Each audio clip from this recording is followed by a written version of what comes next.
Hello दीदी बहनी भैया, हेलो नमस्ते। अपने यूट्यूब चैनल पर आप सबके स्वागत करते हैं। भैया एक अवधि गीत सुनाओ चलते ही चुटकुल्ला।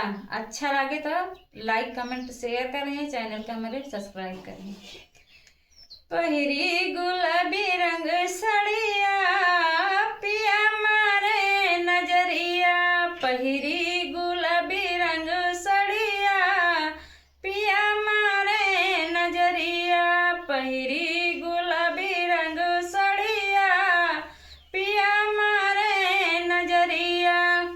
खिड़की के ओटे से हमका बुलावे, खिड़की के ओटे से हमें बुलावे, हमें जब लागे तो हमका दुलारे, आई जब लागे तो हमका दुलारे।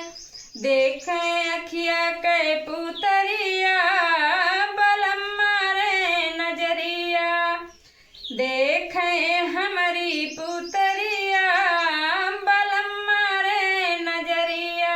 पहिरी गुलाबी रंग सड़िया बलम मारे नजरिया, पहिरी गुलाबी रंग सड़िया बलम मारे नजरिया।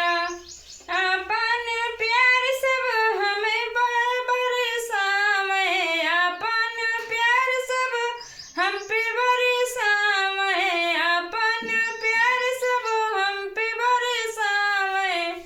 लागे आई तो प्यार खूब करे, लागे जौन जौन काही मनसा पुरावे।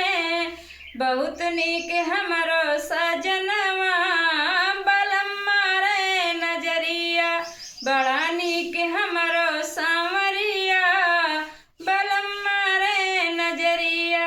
पहिरी